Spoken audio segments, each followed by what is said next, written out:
The man's hands were around her throat, and Ryan's hand was already on the door handle. Shadow didn't move. 90 pounds of trained German Shepherd, certified in suspect apprehension, sitting completely still while a woman 20 feet away was being choked against the side of a pickup truck. And the dog was just watching. Ryan's whole body was screaming, "Go!" Every instinct, every training reflex, every human impulse was pointed at that door. Shadow made a sound Ryan had heard exactly once before in 2 years of partnership. Low, short, definitive. Ryan's hand froze on the handle, and that half-second saved both their lives. If you're new here, subscribe right now, because this story does not go where you think it's going. Drop your city in the comments below. I want to see how far this reaches. Now let's go back to the moment it started. The call came in at 2:17 in the afternoon. Disturbance at the Red Mesa Diner on Route 9. Caller reported a physical altercation in the parking lot. Possible assault in progress. Ryan Carter was 4 blocks away. He was 25 years old and had been on the force for 18 months, which was long enough to have stopped being surprised by the kinds of calls that came in on a Tuesday afternoon in Redstone Valley. Long enough to have developed the particular reflexes of someone who had responded to enough situations to know how they usually went. Disturbance call at a diner. Parking lot altercation. Probably 2 people who didn't like each other and had chosen a public location to make that clear.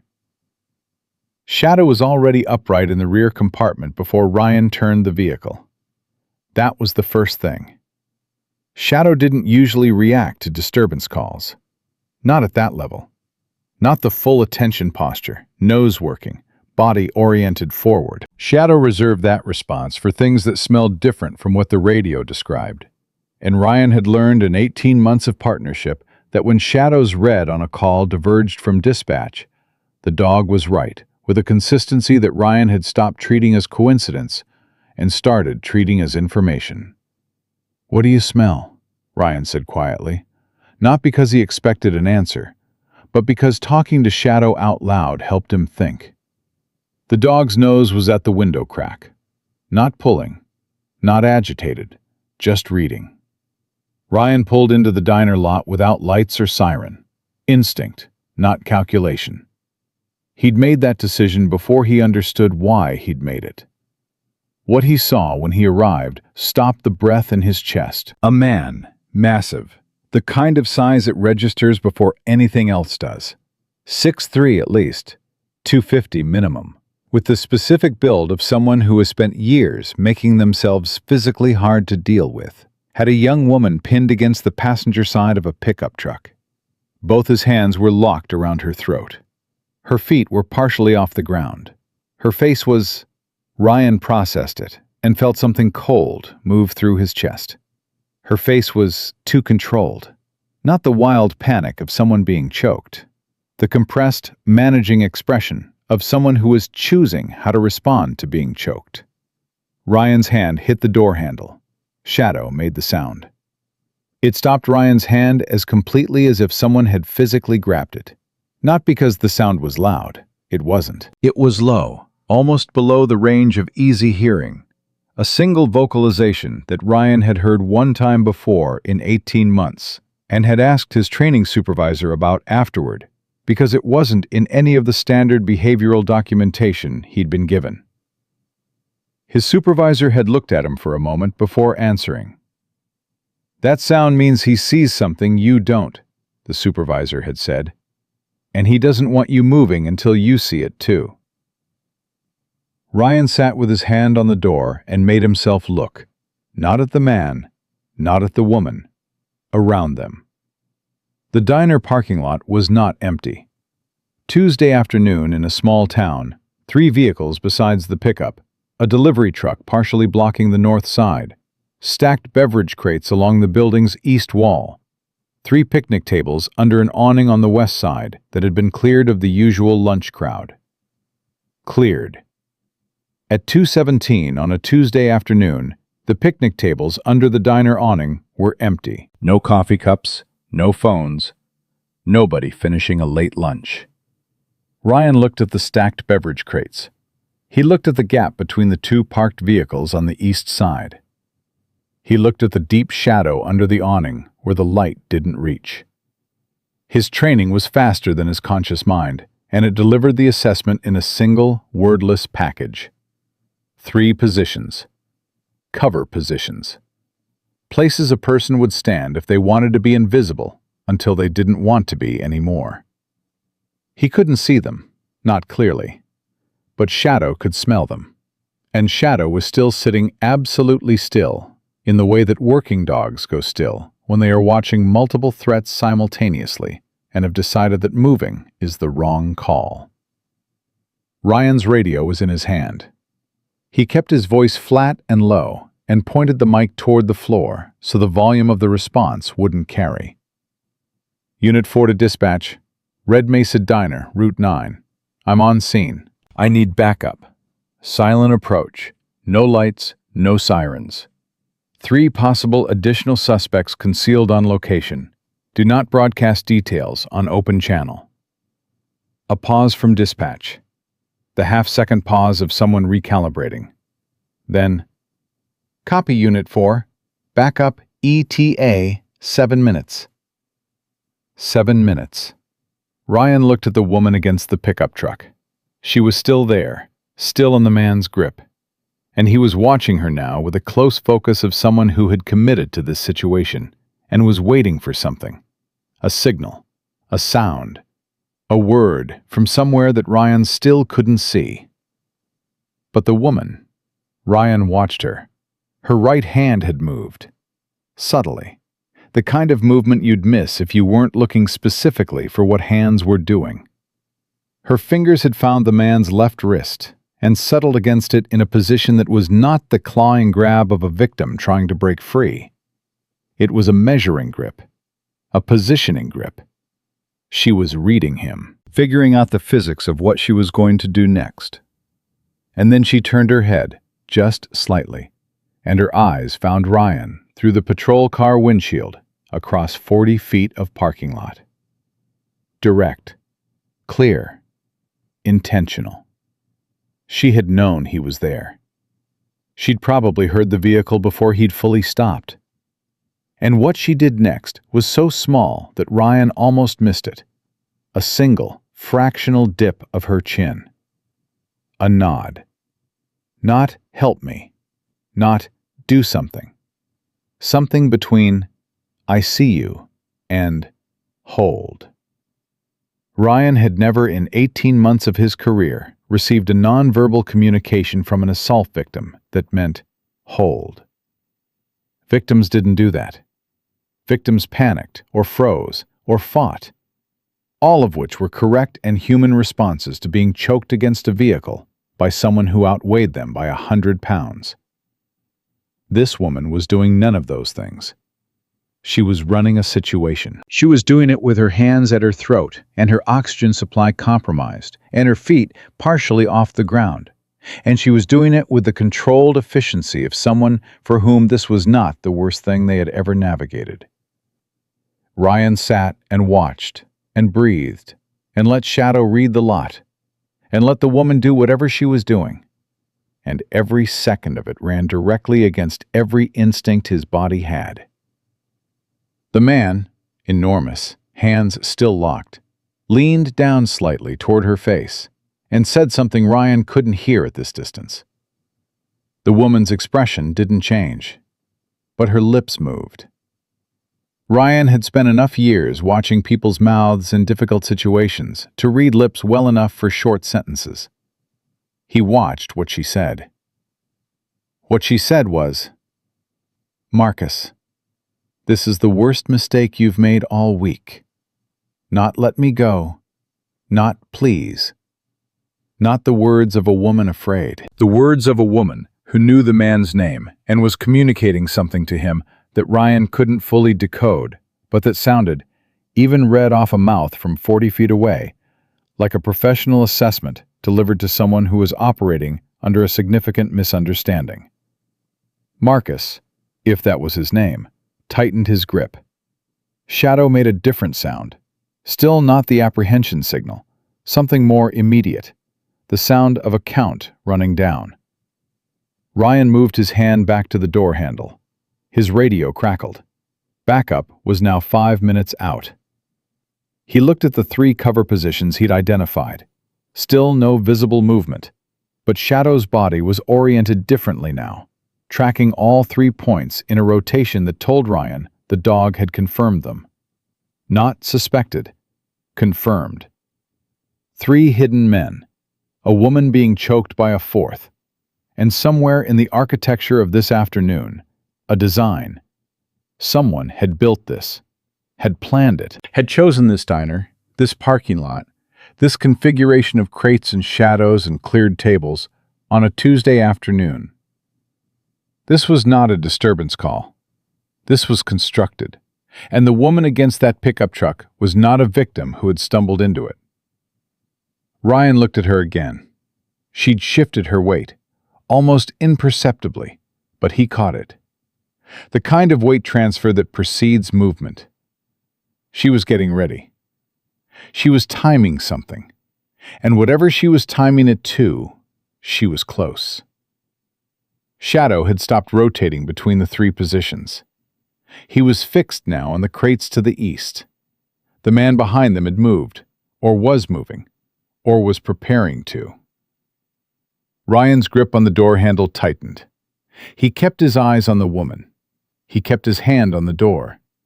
He kept every muscle in his body loaded and still.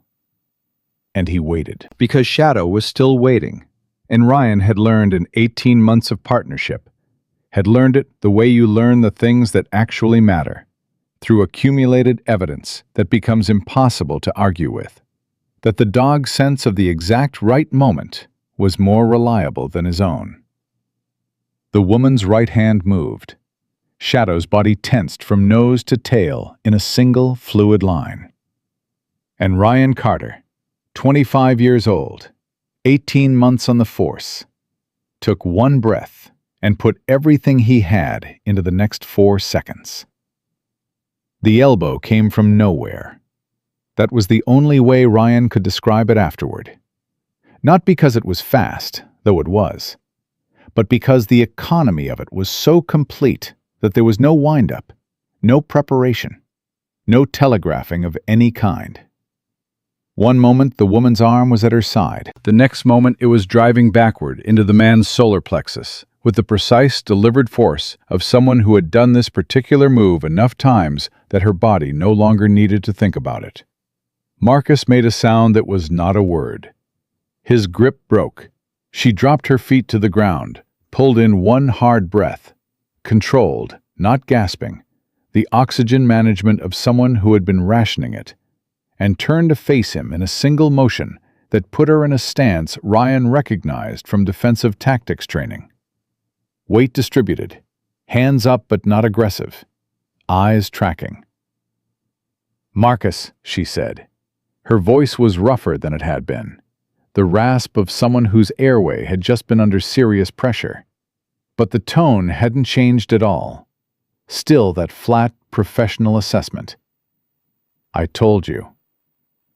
Marcus straightened up, and his hand moved toward his jacket. "Police!" Ryan was out of the vehicle. "Don't move! Hands where I can see them! Both hands! Right now!" Marcus froze. The woman did not freeze. She stepped left, putting distance between herself and Marcus, putting herself out of Ryan's line of fire without being told. The automatic spatial awareness of someone with tactical training who had just integrated a new element into a situation she'd already been managing.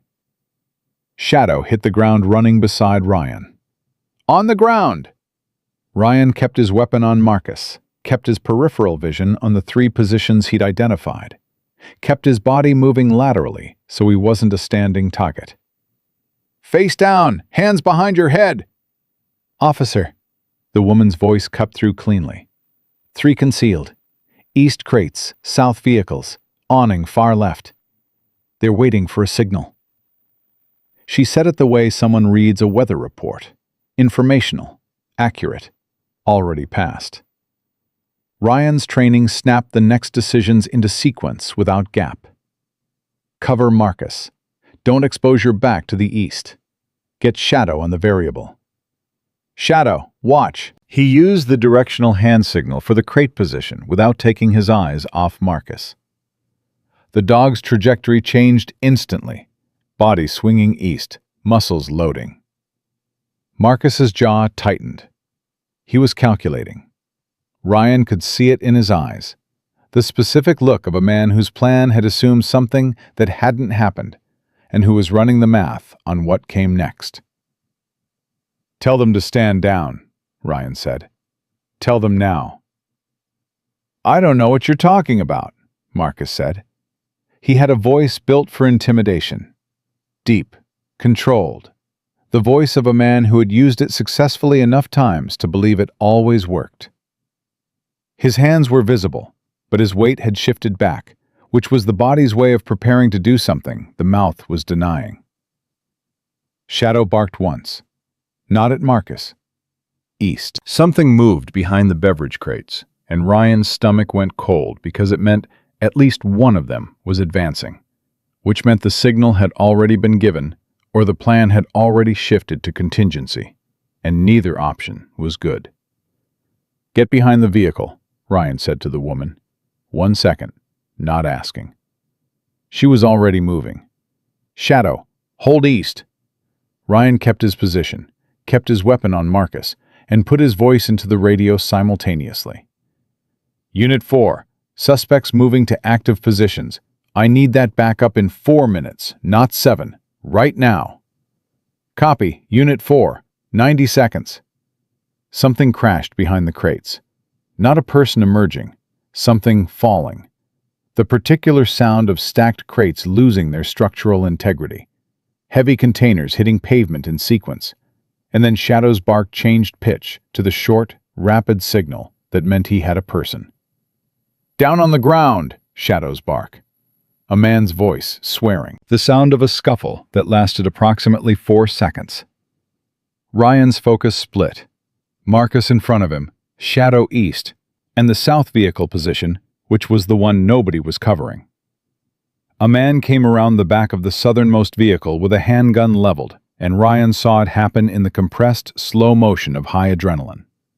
The gun coming up, the man's face tight with the decision he'd already made, the angle that put Ryan directly in the line. The woman came out of nowhere. She had not gotten behind the vehicle. Of course she hadn't. She hit the gunman from his left side, a shoulder-first tackle that drove his weapon arm upward at the moment he fired, sending the shot into the air and both of them into the side of the vehicle. The impact was hard enough to rock the car on its suspension.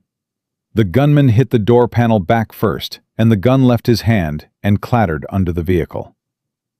"Ryan, awning!" she shouted, using his name, though he hadn't given it to her, which he'd process later. He turned. The third man, awning position, was running. Not toward Ryan. Away. The particular sprinting retreat of someone who had watched 2 things go wrong in 10 seconds and made the calculation that the third thing was going to go wrong for him personally. "Police, stop!" Ryan went after him because that was the call and because running was its own kind of information. The man made it 12 steps before Ryan had him, taking him down with a controlled tackle that put them both on the pavement, with Ryan on top and the man's face in the asphalt, and his hands already moving behind his back. Because Ryan had been doing this for 18 months, and this part, this specific mechanical part, he knew cold.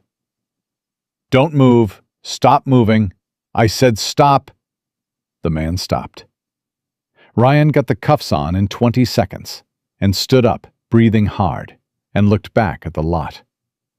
The gunman from the south position was on his stomach, with the woman's knee in his back, and his arm at an angle that explained why he wasn't moving.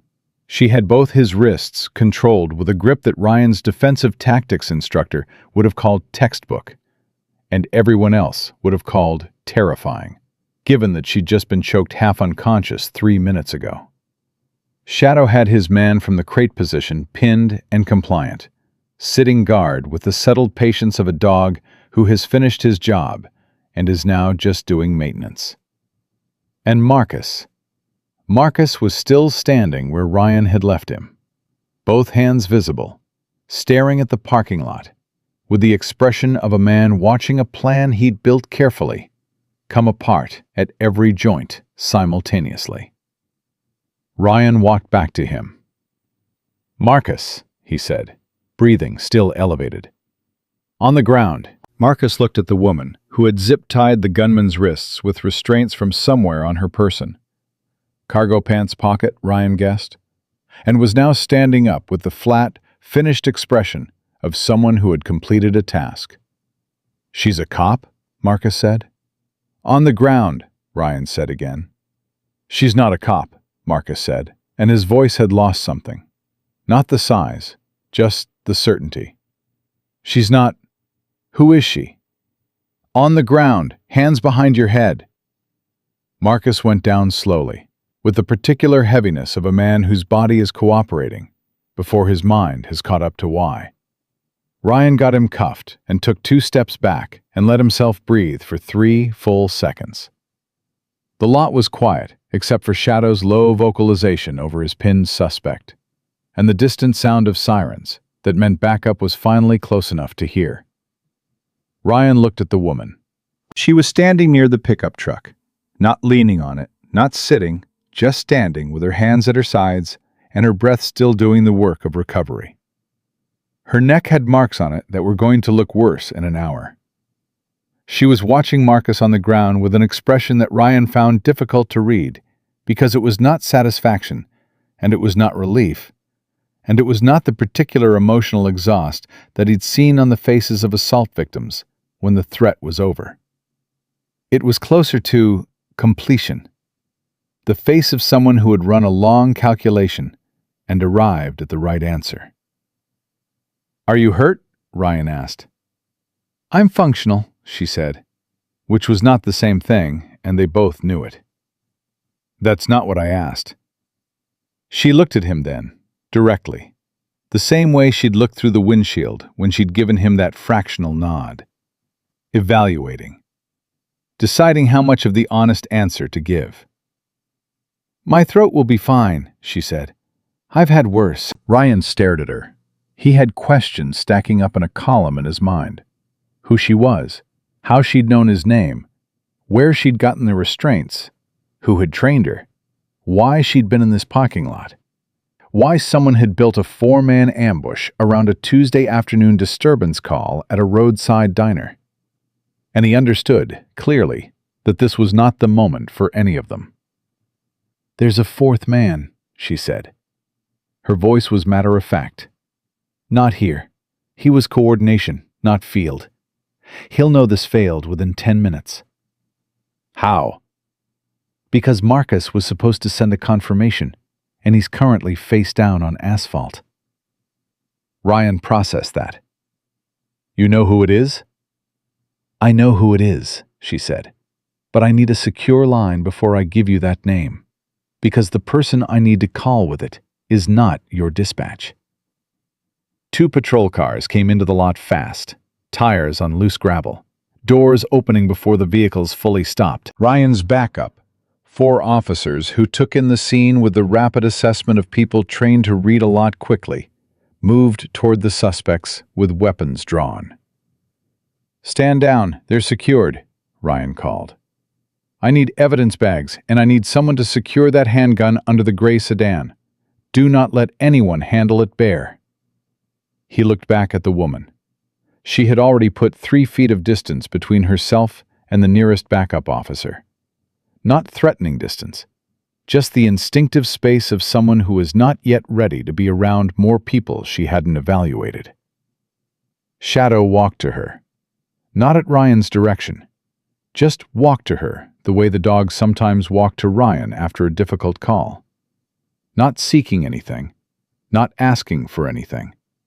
Just being present in the proximity of someone who needed it. She looked down at him. Shadow sat and looked back up at her, with those amber eyes that didn't have any of the noise that human eyes have after something like what had just happened. Just attention. Just presence. Her hand dropped to his head. "Good dog," she said quietly. "You held the whole thing." She said it the way you say something to someone who understands what you mean. And Ryan, watching it happen, had the strange and certain feeling that Shadow did understand. Not the words, but the register of them. The recognition between one trained thing and another. His radio crackled. "Backup officer. Ryan, we've got a federal vehicle inbound. They're not announcing on channel. Came through on a separate band. Someone called them." Ryan looked at the woman. She had her eyes on the road, watching the direction an unmarked vehicle would come from. "You called them," he said, not a question. "Before I went into the diner," she said. "Insurance." A pause. "I didn't know if the insurance would arrive in time to matter, but I built in the option." Ryan thought about that. Thought about a person who walked into a known ambush location and planted a distress call in advance, and then went inside anyway, because the job required her to be there. "Who are you?" he said. She looked at him for a moment. Then she looked at Marcus, still on the ground, and the two other secured suspects, and Shadow, sitting patient at her side. "My name is Maya Torres," she said, "and I've been trying to finish something for 6 months that almost got finished today in the wrong direction." She met his eyes. "I owe you. And your dog." "You don't owe me anything," Ryan said. "You held that lot open long enough for me to see what I was walking into." "You slowed down long enough to look," she said. "Most people don't." The federal vehicle pulled into the lot, and 2 agents got out moving fast. Maya straightened up, and her whole bearing shifted. The subtle but complete change of someone stepping back into their professional role. The personal register closing over, the operational one opening. But she kept her hand on Shadow's head for 1 more second before she moved. And the dog held still for it. The way he held still for the things that mattered. Patient and present and completely certain of his own purpose. Ryan watched the agents reach Maya and the rapid, low exchange that followed. Clipped sentences, nods, the body language of people who had been waiting for a situation to move, and were now moving with it. One of the agents looked at Ryan with an expression that he'd later identify as the specific assessment of someone who had been told something about him, and was now verifying it against reality.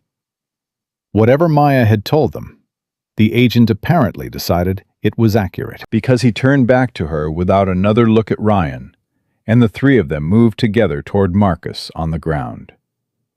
Ryan stood in the middle of that parking lot with backup officers processing a scene around him and Shadow at his left side, and 6 months of someone else's operation suddenly wrapped around a Tuesday afternoon disturbance call that Sergeant Pacheco would have called routine if he'd been the one dispatched. He looked at the 3 positions he'd identified from the vehicle, ran the math again on what would have happened if Shadow hadn't made that sound. If he'd opened the door immediately. If he'd done the reflexive, correct, well-intentioned thing and run toward a woman being choked, because every human instinct said that was the right call. 3 hidden men with weapons. An ambush built for exactly that response. And a woman who had been holding it open, keeping Marcus occupied, staying in the grip, buying seconds, so that whoever arrived would have the time to see what they were walking into. She had been counting on someone smart enough to stop. She had almost counted wrong. Shadow pressed against Ryan's leg. Ryan put his hand on the dog's back and felt the steady breathing, the muscle and bone of an animal who had done exactly what he was supposed to do in exactly the way he was supposed to do it. Not with noise, not with drama, but with the quiet, reliable certainty that was simply who Shadow was. "Yeah," Ryan said quietly. "I know." Shadow's tail moved once, and from across the lot, Agent Maya Torres glanced back at them for exactly 1 second before returning to her debrief. In that second, her expression said something that her voice hadn't. Something about the particular relief of a plan that had worked, and the particular gratitude for the one variable she hadn't been able to control. The dog who had known something was wrong, and the officer who had listened. The federal agents worked fast. Within 12 minutes of their arrival, the parking lot had transformed from a crime scene into something that looked more like a field operations post. The 3 secured suspects separated into different vehicles, a portable communications unit set up on the hood of the unmarked car, and a perimeter established that politely, but very firmly, communicated to Ryan's backup officers that their role had shifted from primary to peripheral. Ryan stood at that perimeter and watched and understood without being told that what had happened in this parking lot was significantly larger than the disturbance call that had started his afternoon. Sergeant Pacheco arrived at 18 minutes. He took one look at the federal presence, one look at Ryan, and said exactly what Ryan expected him to say. "What did you walk into?" "I'm still finding out," Ryan said honestly. Pacheco looked at Shadow, who was sitting at Ryan's left side with the composed alertness of a dog who had finished the hard part of his day and was now simply maintaining awareness. "Dog okay?" "Shadow's fine." "You?" Ryan thought about the gunshot that had gone into the air instead of into him. The specific geometry of those 2 seconds. The woman coming from his left. The gun arm going up. The sound of the shot going somewhere that wasn't him. "Yeah," he said. "I'm fine." Pacheco looked at him the way that 23-year veterans look at 18-month officers who have just had a very specific kind of day. Not with pity, with recognition. "Go find out what you walked into," Pacheco said. "I'll manage the scene." Ryan crossed the perimeter. One of the federal agents, the one who had assessed him from across the lot earlier, stepped slightly to block him. Not aggressive, just present. "Agent Chen," the man said. "NCIS. Your Officer Carter?" "Yes." "Lieutenant Torres asked to speak with you. She's in the vehicle." Ryan looked at the unmarked car. Through the window he could see Maya in the back seat, phone to her ear, one hand pressed flat against the door in the particular stillness of someone listening to something they don't fully want to hear. "She okay?" Ryan asked. Agent Chen looked at him for a moment. "Define okay," he said, and it wasn't evasion. It was a real question, the kind that an agent asks when the definition matters. "Is she injured beyond what I already know about?" "Medic says no. She refused transport." "I know," Ryan said. "She seems to do that." Something shifted in Chen's expression. Brief, controlled, a small acknowledgement. "She does," he said. He stepped aside. Ryan got in the front passenger seat of the unmarked car and half-turned so he could see Maya in the back. She had the phone down now, resting on her knee, and was looking out the window at Marcus being processed by 2 of Ryan's backup officers. Her face had the quality of someone watching something they've been working toward for a long time and finding that the actual arrival of it doesn't feel the way they expected. "You've been working Marcus Kane for 6 months, Ryan said. Maya looked at him. "Victor Kane," she said. "Marcus is his brother. That's Victor, the one who was at my throat." Ryan processed that. He'd had the name wrong. He'd heard her say Marcus in the lot and filed it as the suspect's first name, and it was actually a different person entirely. "Victor Kane," he repeated. "Redstone Valley's most productive independent logistics contractor," Maya said. The irony in her voice was so dry, it barely registered as irony. "That's how he describes himself when people ask. Logistics contractor." She looked back at Victor being loaded into the backup vehicle. He moves things. Through this corridor? Through the supply infrastructure of 3 different military-adjacent businesses? Through a network that took 4 years to build and that nobody inside it calls a smuggling operation because everyone inside it has a business card. What does he move? What doesn't he move? She said. Not a question. A category. Ryan waited. Weapons components, she said. Restricted materials. Things that are legal to possess and illegal to transport across the borders he's transporting them across. Things that end up in other things that end up in places where people use them to do specific kinds of damage. She paused. The Kane network is the middle section of a supply chain. Victor doesn't know what the front end looks like, and he doesn't ask. He knows what the back end pays him, and he doesn't ask about that either. He's a professional bridge, very good at not knowing things. Until you, Ryan said. Until me, she said. 6 months. Cover established through a logistics firm operating legitimately in the same corridor.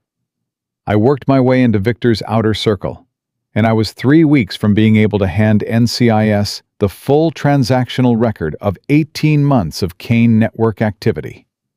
She stopped. Ryan heard the past tense land. Was, he said. Someone gave Victor my real name, she said. Not my cover. My name. My rank. The operation I was working on, and approximately where I was in it.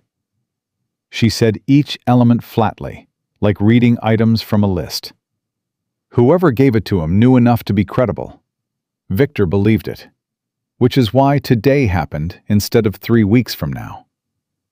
Someone inside the investigation. Someone with access to investigation files and a reason to protect Victor Kane's operation. She finally looked fully at Ryan again. That's the part that I haven't resolved. That's the part that Agent Chen and I were just on the phone about for 8 minutes. Because until I know who burned my cover, I don't know who to trust with what we actually have. Ryan felt the implications of that settle. What do you actually have? Maya reached into her cargo pants pocket and produced a small device. A data drive, the kind that fit on a keychain, the kind that was easily missed in a search if the person conducting the search wasn't specifically looking for it. She held it between 2 fingers. 14 months of transactional documentation, she said. Cross-referenced financial records, shipping manifests, communication logs. Enough to prosecute Victor Kane, his 3 primary associates, and the 2 legitimate business owners who provided cover infrastructure. She paused. And the name of the person who coordinated the cover-up when a Kane shipment went wrong 18 months ago and 3 people died. Ryan looked at the drive. That's what today was about, he said. Victor needed that drive, and he needed me not to exist anymore, she said. In that order. A pause. He was going to get one of those things. Shadow had been allowed into the vehicle during the conversation. The agent who'd opened Ryan's door had let the dog follow without comment, which told Ryan something about how much had been communicated about Shadow's role in what had happened. The dog was in the rear footwell beside Maya's feet, not pressed against her legs the way he would with Ryan, but present, within contact range if she chose. She reached down without looking and put her hand briefly on Shadow's back. The 4th person, Ryan said. The coordination. You said Victor was going to know this failed in 10 minutes because Marcus, Victor, couldn't send confirmation. 30 minutes have passed, Maya said, so he already knows. He already knows, she confirmed, and he's either running or he's managing, and which one he's doing depends on how much he thinks we have on him specifically versus how much we have on the network generally. What do we have on him specifically? Maya looked at Ryan steadily. He's the one who gave Victor my name, she said, and he is currently employed by Redstone Valley Police Department. The sentence hit Ryan the way certain sentences hit. Not with noise, but with the sudden rearrangement of everything adjacent to them. He heard it, He processed it. He felt the specific cold that comes from understanding that the institution you work inside has been compromised in a way that touches something you were part of today. "Who?" he said. His voice was level. He made it level. "I can't give you that name yet," Maya said. "Not until Chen runs the verification, because if I give you the name and I'm wrong, or if I give you the name and he hears that I gave you the name before we can move on him." "He runs," Ryan said. "He runs," she said. "And everything else holds, but he walks." And he burned a 6-month undercover operation and handed my name to a weapons trafficker, and I am not in the business of letting that walk. Ryan looked at the data drive still between her fingers. "What do you need from me?" he said. She looked at him for a moment, the evaluating look again, the same one from the parking lot, but different now. Less assessing, more deliberate. "I need you to stay inside this radius," she said. "I need you to not communicate anything about this conversation on any channel your department controls. I need you to trust me for approximately 2 hours while Chen and I run this down." She paused. "And I need your dog." Ryan blinked. "Shadow?" "If the fourth person decides running is better than managing," Maya said, "and if running means leaving through the service corridor behind the Kane Logistics facility on the south end of Route 9, which is the exit route I would use if I were him, I need someone who can track through that corridor faster than a human team can set up a perimeter." She looked down at Shadow. "Chen has 2 agents. I've got operational knowledge of the site, but my legs are going to be slower than I want them for the next 24 hours. She looked back at Ryan. "I need your dog, and I need you to run him." Ryan looked at Shadow. Shadow looked back at him with the patient, certain expression of a dog who had no objection to any of this and was simply waiting to be pointed. "If we do this," Ryan said carefully, "I need to know I'm not running my dog into a situation I don't have enough information to manage." "Fair," Maya said. "So give me enough information." She held his gaze for 3 seconds. Then she turned to the window and looked out at the parking lot, where the last traces of the Kane ambush were being processed and packaged into official record. "His name is Deputy Aaron Briggs," she said quietly. 8-year department veteran. Assigned to logistics oversight for the county evidence facility, which meant he had access to incoming case files and the operational scheduling of undercover placements in this corridor. She paused. "He's also Victor Kane's cousin by marriage, which nobody ran on the standard background check, because the marriage happened 4 years ago under her previous name, and the connection requires a second database query that isn't part of standard protocol." Ryan processed that. Aaron Briggs.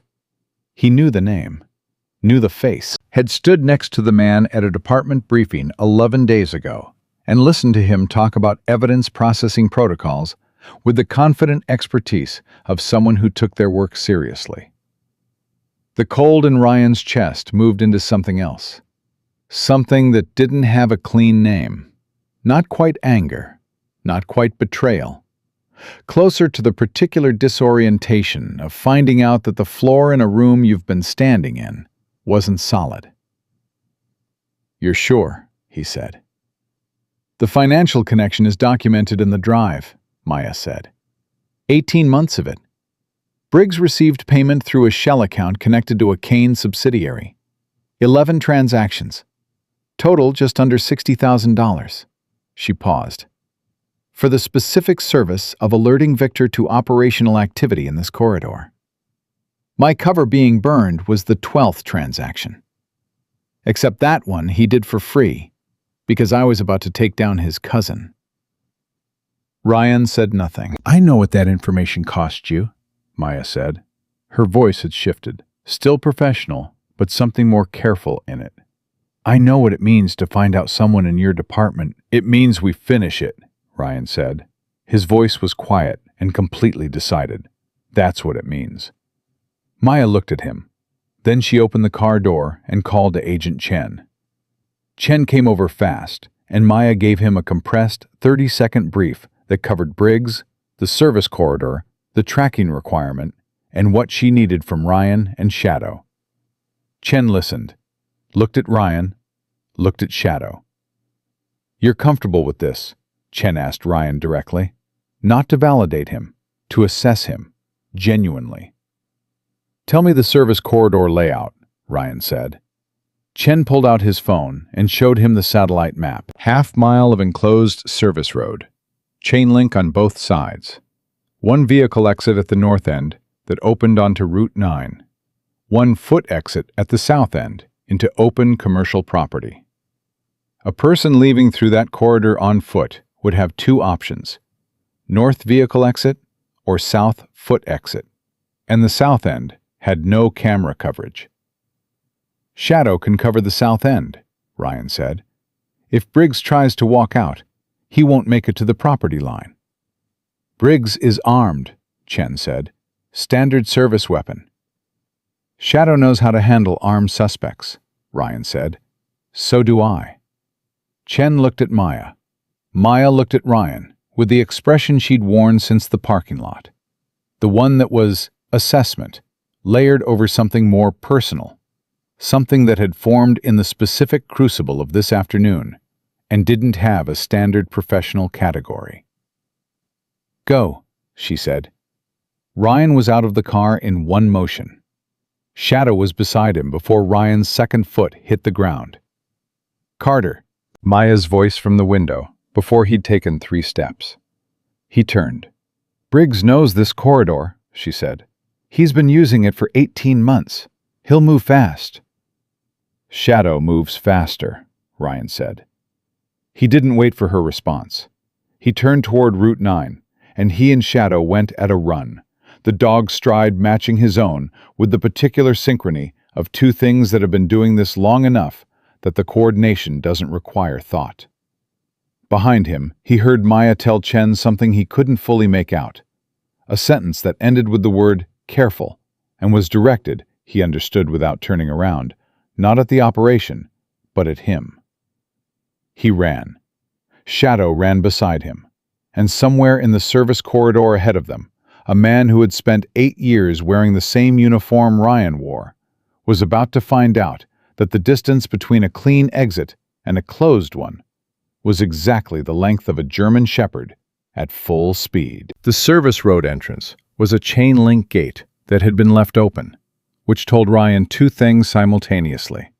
Briggs had come through here recently, and Briggs had been in enough of a hurry that he hadn't closed it behind him, which meant he was managing and not running, or running and not thinking.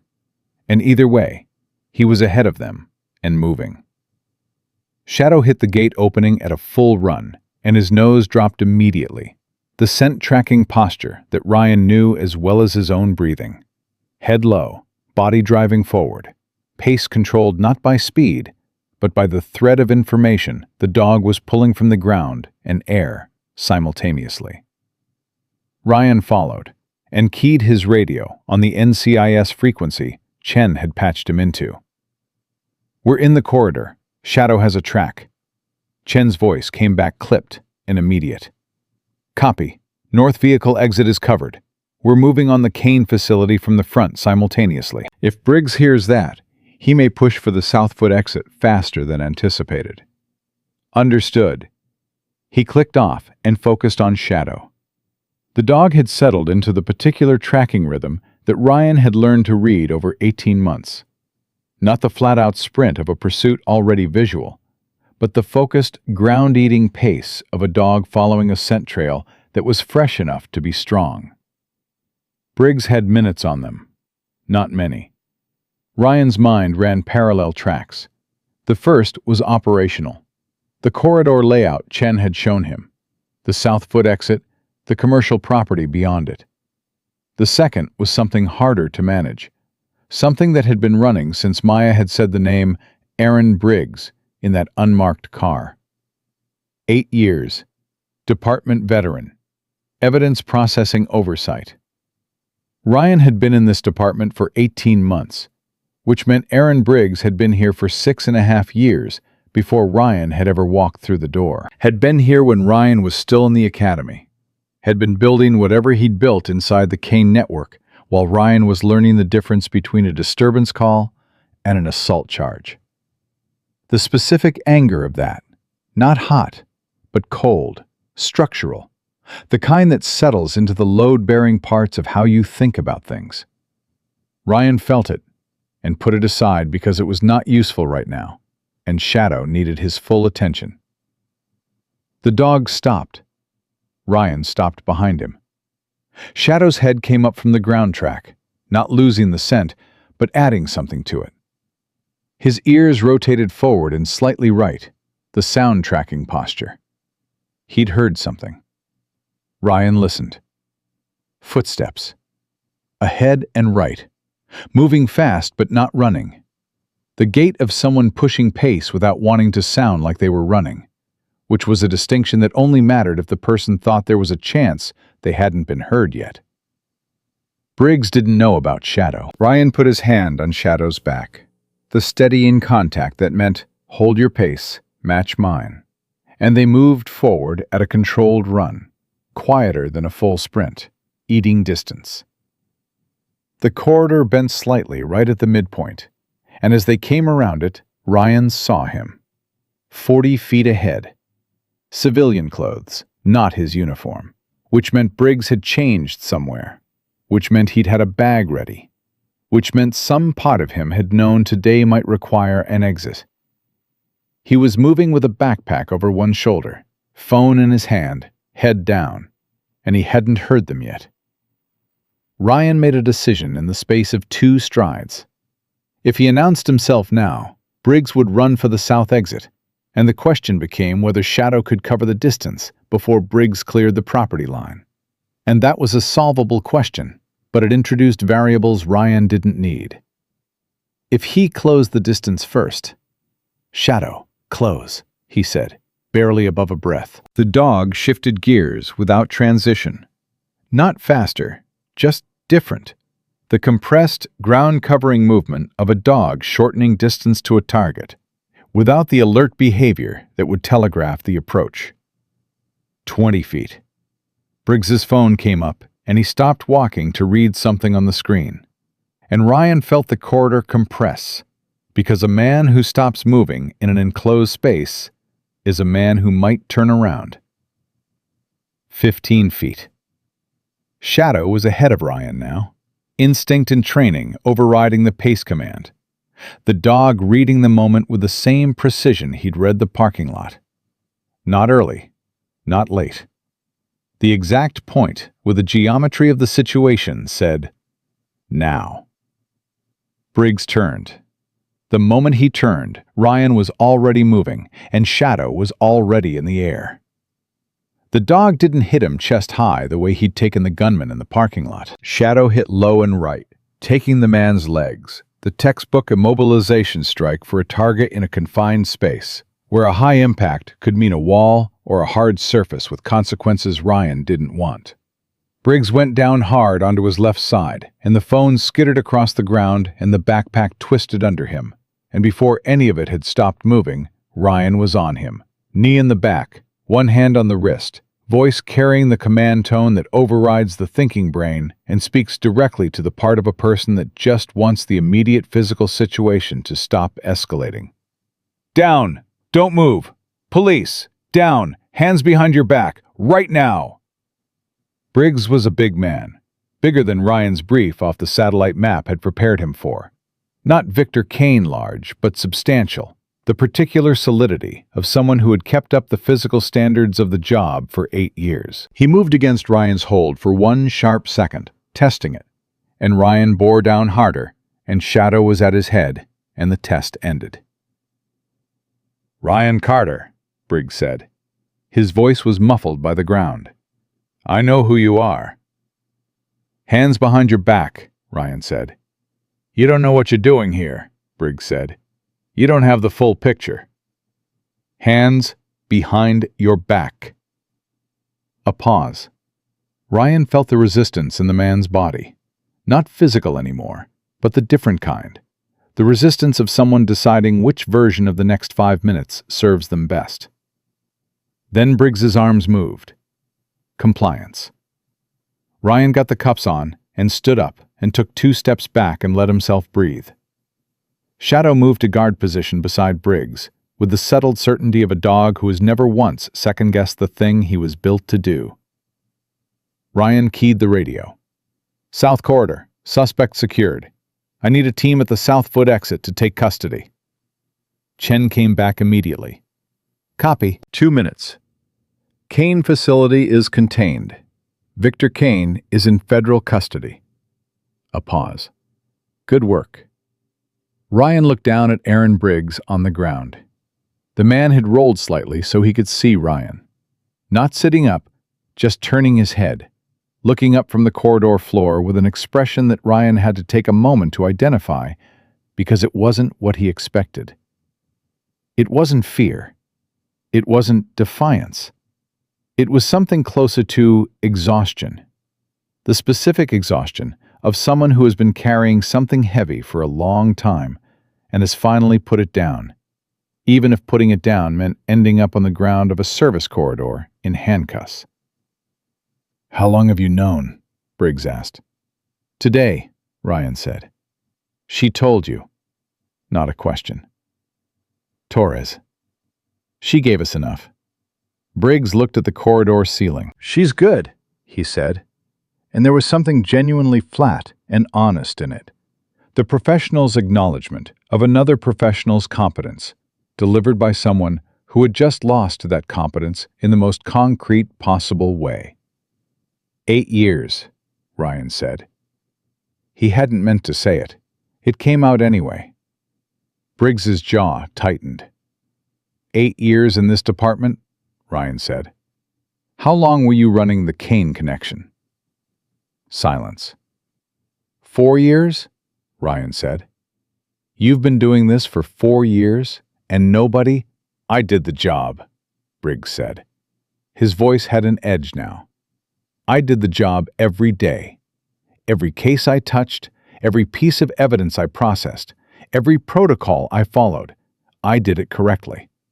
I never compromised active criminal cases. I never burned a fellow officer's cover or jeopardized a local operation. The Kane arrangement was specific, contained. It was $60,000 to a weapons trafficker, Ryan said. That's what it was. Briggs went quiet. 3 people died 18 months ago in a Kane shipment incident, Ryan said. Maya told me. The cover-up of that incident was coordinated by someone with access to investigation files. Someone who knew exactly which questions were being asked and made sure the answers that came back pointed the wrong direction. He crouched down so he was at eye level with Briggs. Were those 3 people specific and contained? Nothing from Briggs. Not defiance, not justification. The silence of someone who has run out of the particular currency they were spending. I have a daughter, Briggs said finally. His voice had gone somewhere different, smaller. Not appealing for sympathy, just stating a fact the way people state facts when the professional layer has worn through, and what's left is personal. She's 9. Her mother has a medical situation that... The coverage, the costs, He stopped. I'm not asking you to understand it. I'm telling you it existed. Ryan looked at him. He felt the thing that the situation demanded he feel. The complexity of it. The human weight of a financial desperation that had been channeled into something that cost other people things Ryan didn't want to enumerate right now in this corridor. He felt it. And he didn't push it away. And he didn't use it as an excuse. That's for a court to hear, Ryan said. That's not mine. Briggs closed his eyes. Shadow, in guard position, turned his head and looked at Ryan briefly. That specific look the dog had. The one that carried something Ryan had never found precise language for, but recognized as a form of attentiveness that went beyond the task. Checking in. Present.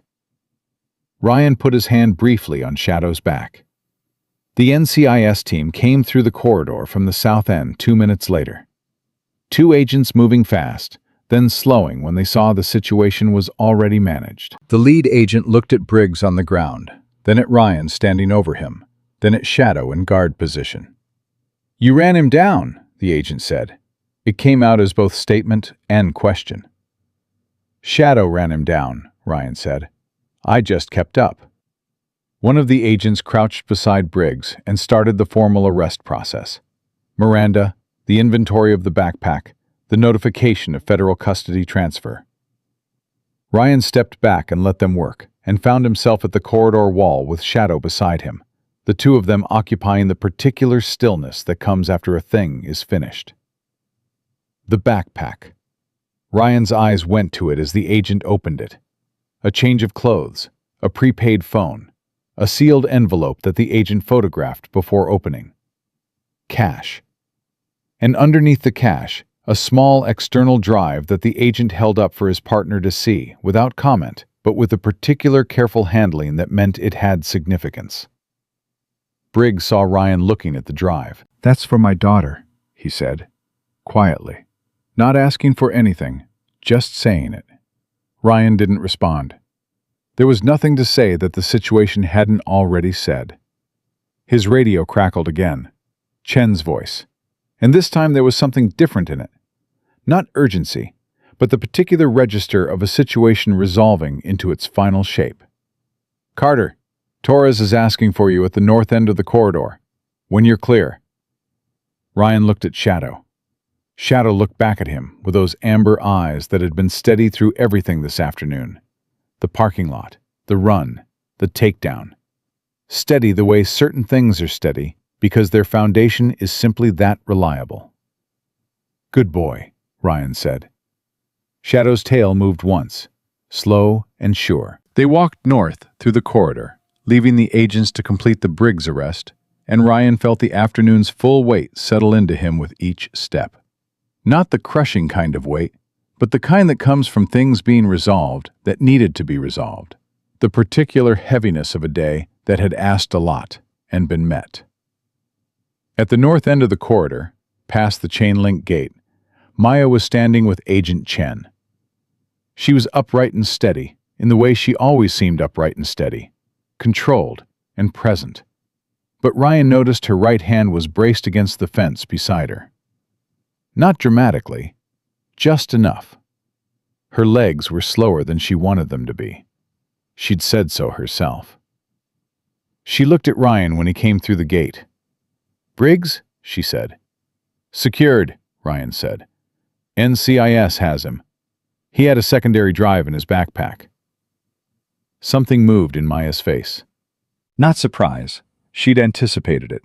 But the specific relief of a person who had been carrying the possibility of a worst case and was now being told it didn't happen.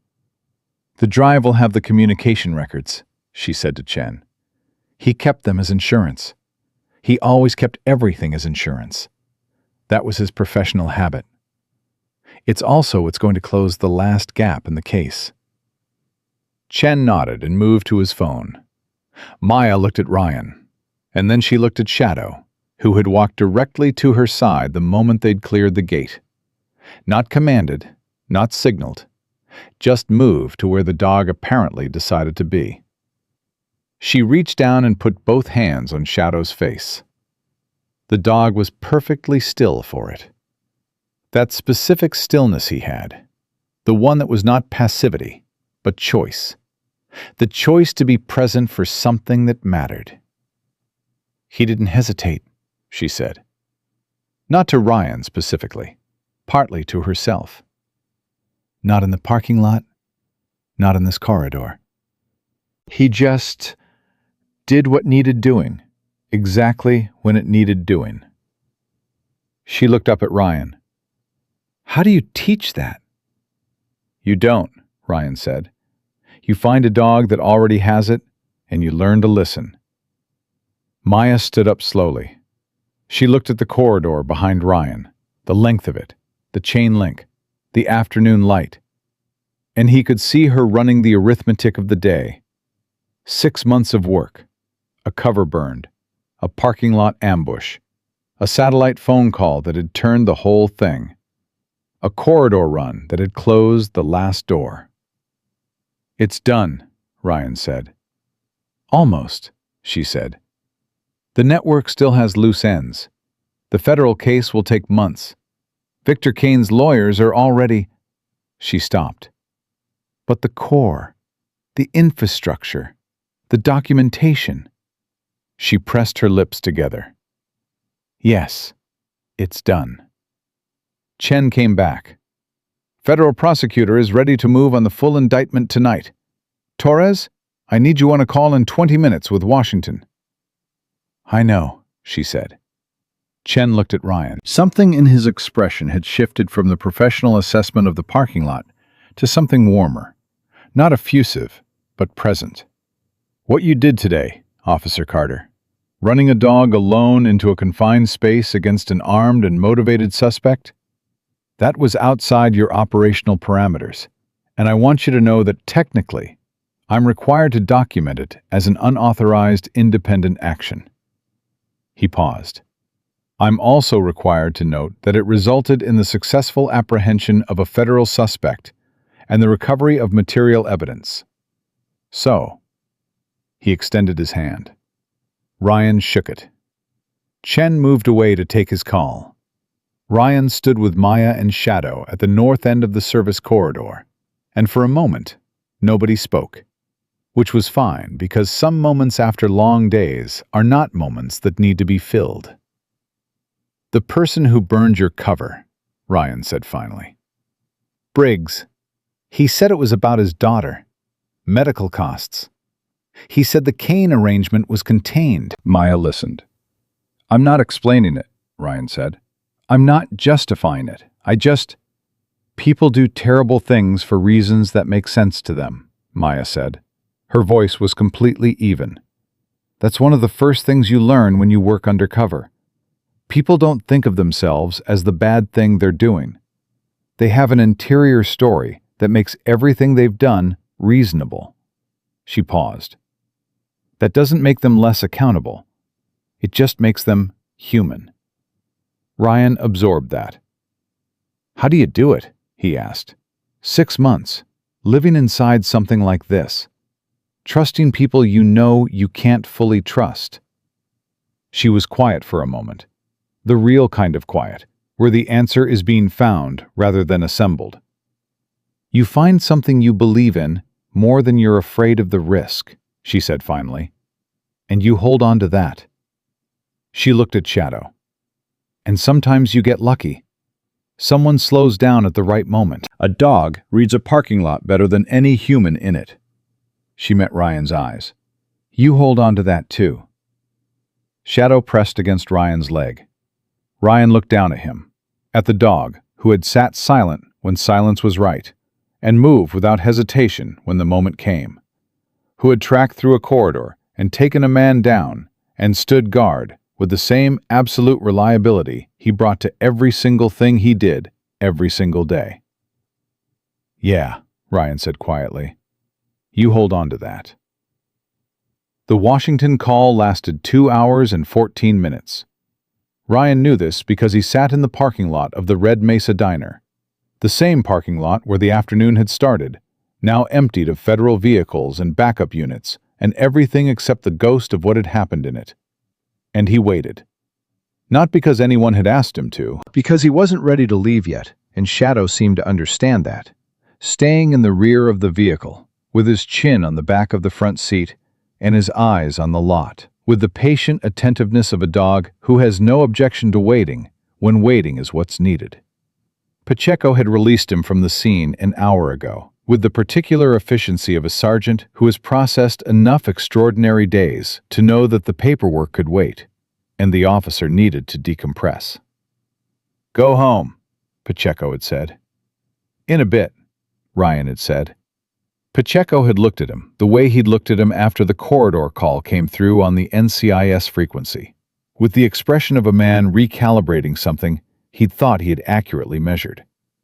23-year veterans did that recalibration slowly and with the dignity of people who didn't make a performance of being wrong.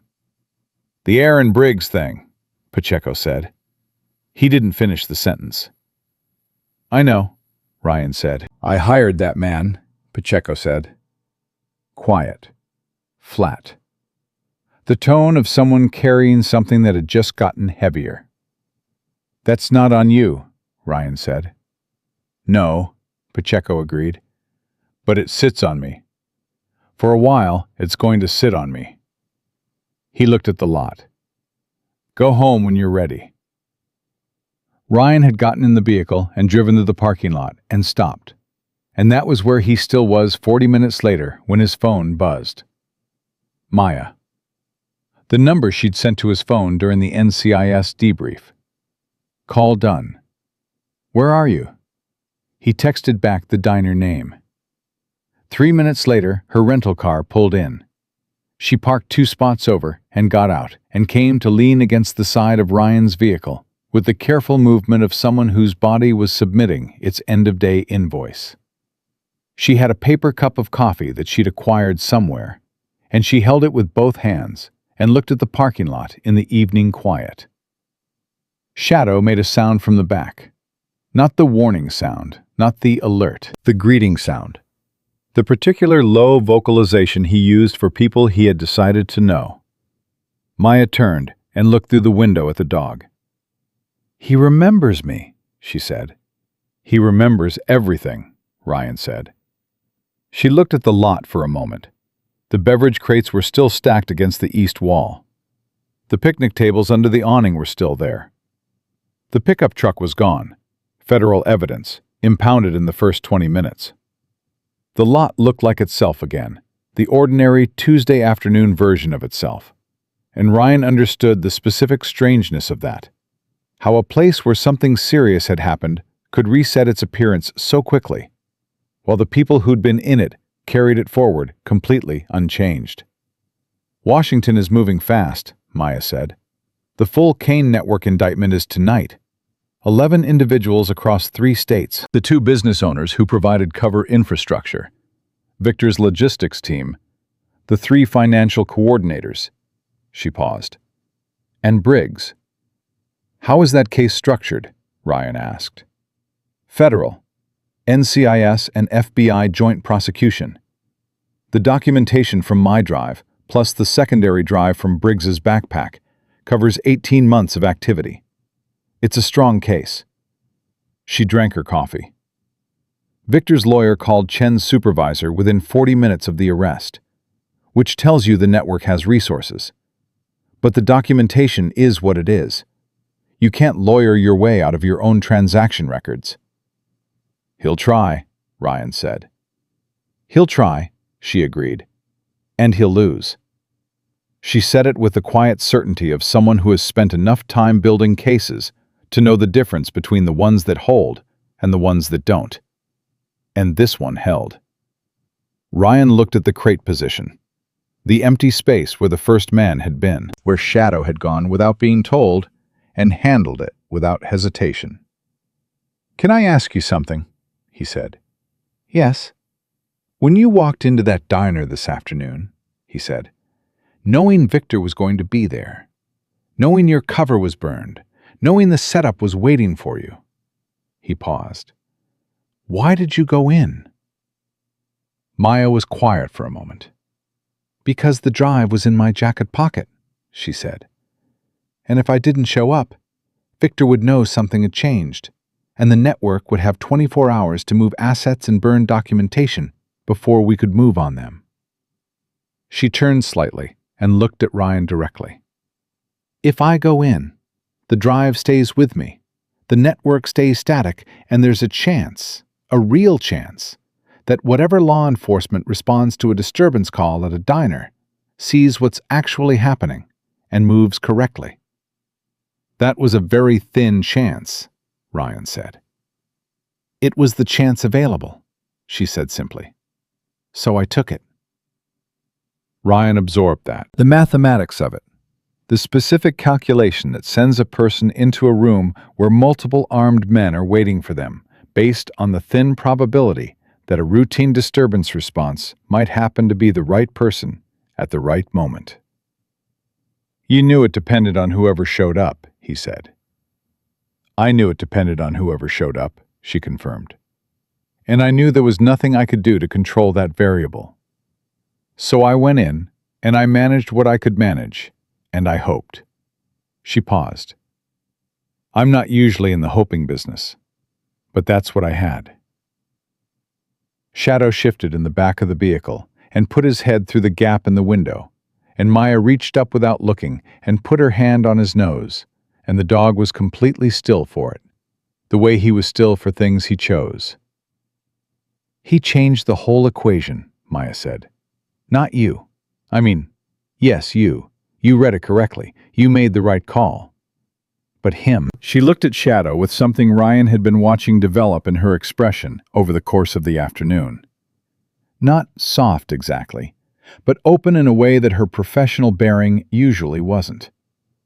He saw the hidden men before you did. He stopped you from going in.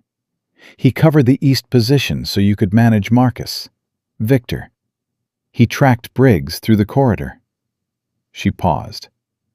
He was the margin, between a thing that worked and a thing that didn't. He was the margin. He usually is, Ryan said quietly. She looked at Ryan then. How do you explain that to people who don't work with dogs? Ryan thought about it. The real answer, not the professional one. You don't really explain it, he said. You just try to describe individual moments and hope the accumulation of them gets close to the thing. He looked at Shadow. He knew something was wrong in that lot before I pulled in.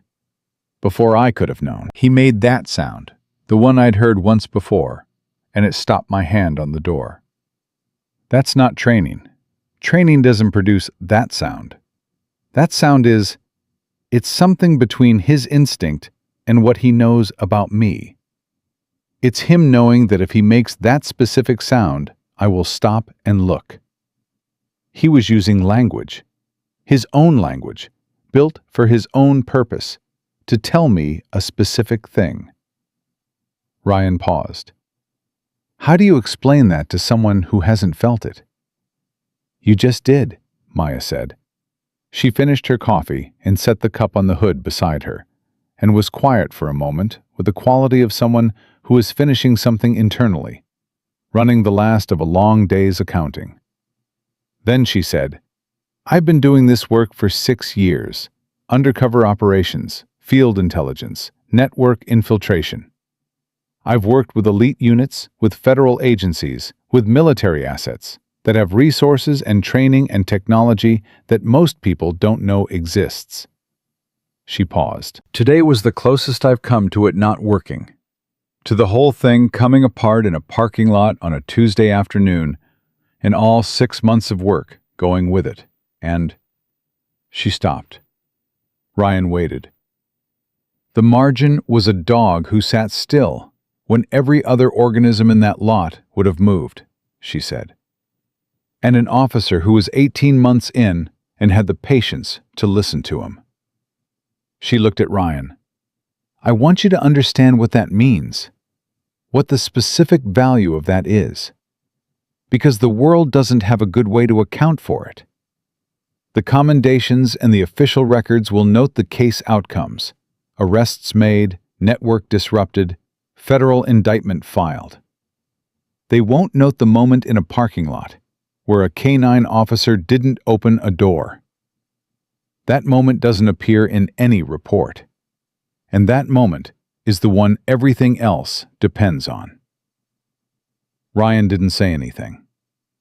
I want you to hold on to it, Maya said. Not for the recognition, just for yourself. Because this work, the work you do, the work Shadow does, it operates on trust in the most fundamental sense. You trusted him, he trusted you. And that trust was the actual mechanism of everything else today. She paused. That matters, even when nobody's writing it down. Shadow made a sound from the window, low, warm. Maya smiled at that, really smiled, the full version that he'd seen glimpses of through the afternoon, but not the whole of. It changed her face considerably, made her look her age, which was young, younger than the day had been. "He agrees with me," she said. "He usually agrees with whoever's making the most sense," Ryan said. She laughed, brief and real, the same surprised laugh from the parking lot when he'd said the thing about the mannequin call. The laugh of someone whose body found something genuinely funny and said so before the professional filter caught it. It was, Ryan thought, a good sound to end a day on. 2 weeks later, the Redstone Valley Department held an internal review of the Aaron Briggs case. Ryan attended and gave his account, and sat through 2 hours of the careful, painful, institutional language that organizations use when they are trying to understand how something bad lived inside them undetected for 4 years.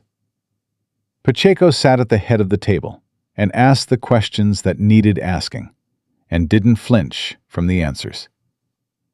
At the end of the review, the department's formal internal report noted, in the flat documentation language of formal internal reports, that the apprehension of Deputy Aaron Briggs had been accomplished by Officer Ryan Carter and K-9 Shadow in the course of responding to an authorized federal request, resulting in the recovery of material evidence critical to the federal prosecution of the Kane network. It said nothing about the parking lot, nothing about the sound Shadow had made, nothing about a hand frozen on a door handle at 2:17 on a Tuesday afternoon. Ryan read the report and set it down and looked at Shadow, who was in his run at the edge of the department's canine facility, lying in the afternoon sun with his chin on his forepaws and his eyes half closed, and his whole body carrying the settled ease of an animal who has done his work well and is resting in that knowledge. 3 days after the review, a package arrived at the department addressed to Ryan, with a federal return address that was a department number rather than a name. Inside was a single item, a photograph printed on standard paper taken by an NCIS field camera in the parking lot of the Red Mesa Diner.